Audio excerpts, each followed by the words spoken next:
नमस्कार मंडळी, मी ज्योतिषशास्त्री सौ कल्याणी कुलकर्णी म्हणजेच तुमचे ॲस्ट्रो दोस्त के आणि तुम्ही पाहत आहात नक्षत्र ज्योतिष. मंडळी, ग्रह आणि नक्षत्रांच्या हालचाली आपल्या जीवनात अनेक प्रकारचे संकेत देत असतात. मात्र एक गोष्ट नेहमी लक्षात ठेवा, ग्रह आणि नक्षत्र आपल्याला फक्त योग्य मार्ग दाखवतात, पण त्या मार्गावर चालायचं की नाही हे पूर्णपणे आपल्या कर्मावर अवलंबून असतं. आजच्या या विशेष व्हिडिओमध्ये आपण जाणून घेणार आहोत ऑगस्ट 2026 हा महिना तुळ लग्न असलेल्या व्यक्तींसाठी कसा राहणार आहे. या महिन्यात अनेक महत्त्वाची ग्रहस्थिती बदलत आहे. शुक्रदेवांचे राशी परिवर्तन, मंगळदेवांचा प्रभाव, बुधदेवांचे संक्रमण, सूर्यदेवांचे सिंह राशीमध्ये आगमन, तसेच या महिन्यात होणारी सूर्यग्रहण आणि चंद्रग्रहणाची ऊर्जा या सर्वांचा परिणाम तुमच्या व्यक्तिमत्वावर, खर्चावर, करिअरवर, परदेशाशी संबंधित कामांवर, भाग्यावर आणि मानसिक स्थितीवर होणार आहे. म्हणून हा व्हिडिओ शेवटपर्यंत नक्की पहा. चला तर मग सुरुवात करूया. तुळ लग्न ऑगस्ट 2026. तुळ लग्नासाठी या महिन्याची सुरुवात होते ती शुक्रदेवांच्या राशी परिवर्तनाने. शुक्रदेव कन्या राशीत प्रवेश करत आहेत आणि तुमच्या जन्मकुंडलीतील 12व्या भावात विराजमान होत आहे. 12वा भाव म्हणजे खर्च, परदेश, आध्यात्मिकता, एकांत, रुग्णालय, निद्रा आणि अंतर्मनाशी संबंधित भाव. शुक्रदेव हे तुमच्या लग्नाचे स्वामी असल्यामुळे त्यांचा प्रत्येक गोचर तुमच्या संपूर्ण व्यक्तिमत्वावर प्रभाव टाकतो. या महिन्यात तुम्हाला स्वतःमध्ये काही बदल जाणवतील. कधीकधी विनाकारण मन खिन्न राहू शकते. काही वेळा लोकांमध्ये असूनही एकटेपणाची भावना निर्माण होऊ शकते. काही जणांना भावनिक थकवा जाणवेल. अचानक खर्च वाढू शकतात. विशेषतः प्रवास, आरोग्य, सौंदर्य, आरामदायी वस्तू किंवा घरातील काही गोष्टींवर खर्च होण्याची शक्यता आहे. जर तुम्ही परदेश प्रवासाची योजना आखत असाल तर हा महिना काही प्रमाणात अनुकूल ठरू शकतो. परंतु प्रत्येक आर्थिक निर्णय अत्यंत विचारपूर्वक घ्या. या काळात अनावश्यक खर्च टाळणे अत्यंत आवश्यक आहे. आता पाहूया मंगळदेवांचा प्रभाव. या महिन्यात मंगळदेव मिथुन राशीत प्रवेश करून तुमच्या 9व्या भावात विराजमान होत आहे. 9वा भाव म्हणजे भाग्य, धर्म, गुरु, वडील, उच्च शिक्षण, लांबचा प्रवास आणि जीवनातील मोठ्या संधी. मंगळदेवांच्या या गोचरामुळे तुमच्यामध्ये धाडस वाढेल. नवीन गोष्टी शिकण्याची इच्छा निर्माण होईल. काही जणांना परदेशातून संधी मिळू शकते. उच्च शिक्षण, संशोधन किंवा स्पर्धा परीक्षेची तयारी करणाऱ्या विद्यार्थ्यांसाठी हा काळ चांगला ठरू शकतो. परंतु एक गोष्ट लक्षात ठेवा, मंगळदेवांचा स्वभाव उग्र असल्यामुळे वडील, गुरु किंवा वरिष्ठ व्यक्तींशी बोलताना अहंकार टाळा. मतभेद झाले तरी शांतपणे संवाद साधा. याच काळात काही जणांना घराच्या दुरुस्तीचे, बांधकामाचे किंवा मालमत्तेशी संबंधित निर्णय घ्यावे लागू शकतात. ते निर्णय घाईघाईत घेऊ नका. प्रत्येक कागदपत्र व्यवस्थित तपासूनच पुढे जा. मंडळी, या महिन्यातील सर्वात महत्त्वाची घटना म्हणजे सूर्यग्रहण. सूर्यग्रहणाच्या काळात मानसिक अस्थिरता, निर्णयक्षमता कमी होणे किंवा चुकीच्या लोकांवर विश्वास ठेवण्याची शक्यता वाढते. त्यामुळे 9 ऑगस्टपासून साधारण 13 ऑगस्टपर्यंत कोणताही मोठा आर्थिक निर्णय, मोठी गुंतवणूक, नवीन व्यवसायाची सुरुवात किंवा महत्त्वाचा करार शक्यतो पुढे ढकलणे अधिक हिताचे ठरेल. या काळात संयम हाच सर्वात मोठा उपाय आहे. आता पाहूया बुधदेवांचा प्रभाव. ऑगस्ट महिन्याच्या सुरुवातीला बुधदेव कर्क राशीत प्रवेश करून तुमच्या 10व्या भावात विराजमान होत आहे. 10वा भाव म्हणजे करिअर, व्यवसाय, प्रतिष्ठा, पद, जबाबदारी आणि समाजातील तुमची ओळख. बुधदेव हे बुद्धिमत्ता, संवाद कौशल्य, नियोजन, व्यापार आणि व्यवस्थापन यांचे कारक ग्रह मानले जाते. या गोचरामुळे तुमच्या करिअरमध्ये सकारात्मक बदल दिसू लागतील. ज्या व्यक्ती नोकरी करत आहेत त्यांना नवीन जबाबदाऱ्या मिळू शकतात. वरिष्ठ अधिकारी तुमच्या कामाची दखल घेतील. व्यवसाय करणाऱ्या व्यक्तींना नवीन ग्राहक, नवीन व्यवहार किंवा नवीन संपर्क मिळण्याची शक्यता आहे. विशेषतः मार्केटिंग, शिक्षण, मीडिया, सोशल मीडिया, लेखन, सल्लागार सेवा, अकाउंट्स किंवा IT क्षेत्रात काम करणाऱ्या व्यक्तींना या काळात चांगले यश मिळू शकते. गुरुदेवांचा आशीर्वाद आणि देवांची बुद्धिमत्ता यांचा सुंदर संगम असल्यामुळे काही काळापासून अडकलेली कामे पुन्हा सुरू होऊ शकतात. करिअरमध्ये योग्य निर्णय घेण्याची क्षमता वाढेल. नवीन कल्पना सुचतील. तुमच्या बोलण्याचा प्रभाव वाढेल. लोक तुमचे म्हणणे लक्षपूर्वक ऐकतील. आता बोलूया सूर्यदेवांच्या सिंह राशीतील प्रवेशाबद्दल.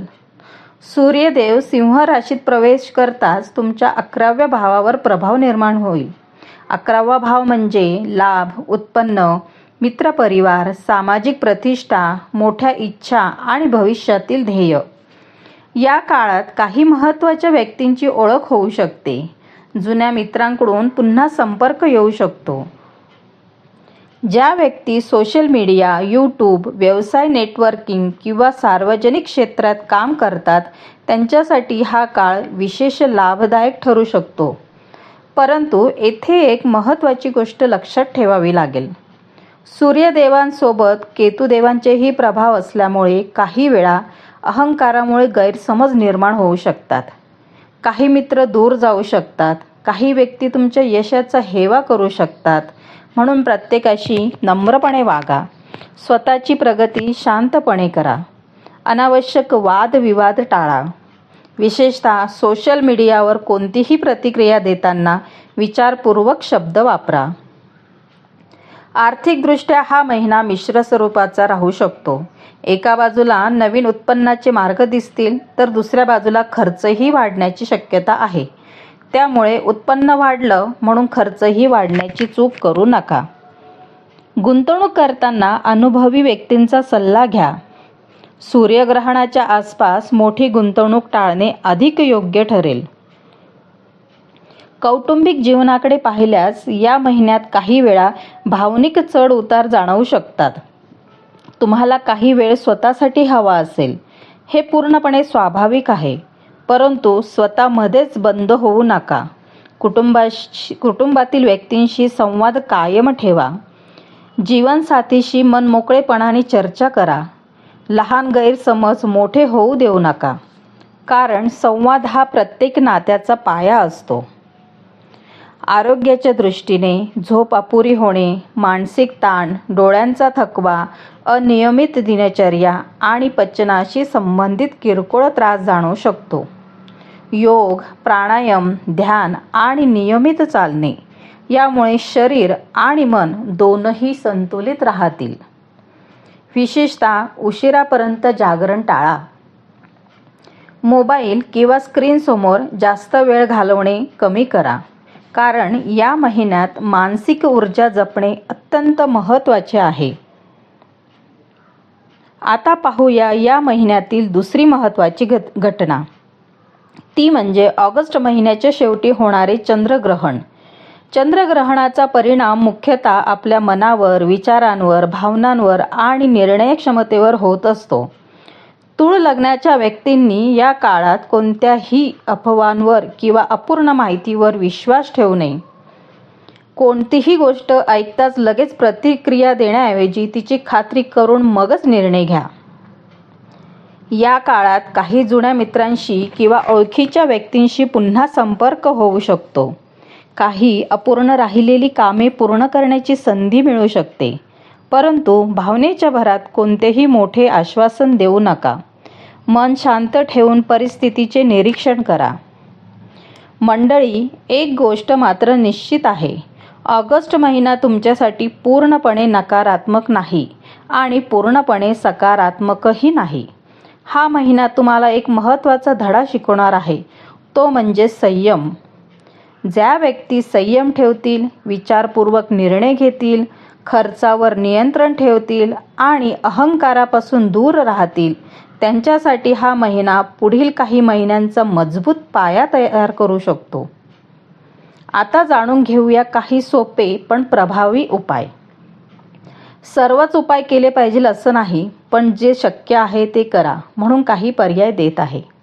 पहिला उपाय, दर शुक्रवारी श्री महालक्ष्मी मातेला पांढरी फुले अर्पण करा.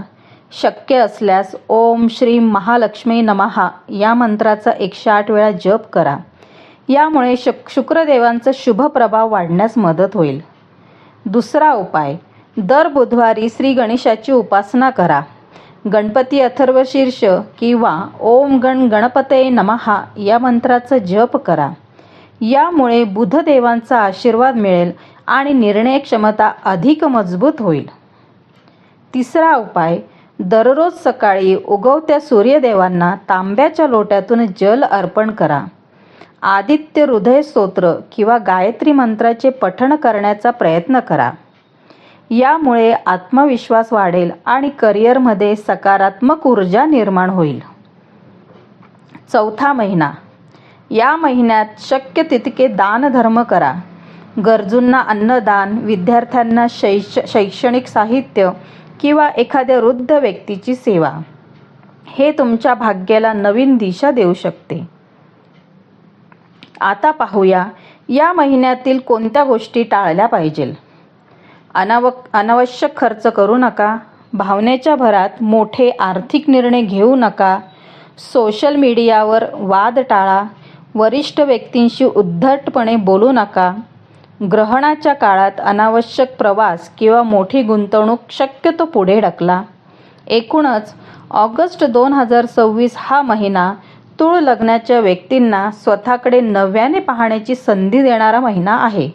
हा काळ तुमची मानसिक ताकद वाढवेल, योग्य लोकांची ओळख करून देईल, करिअरमध्ये नवीन दिशा दाखवेल आणि आर्थिक शिस्त शिकवेल.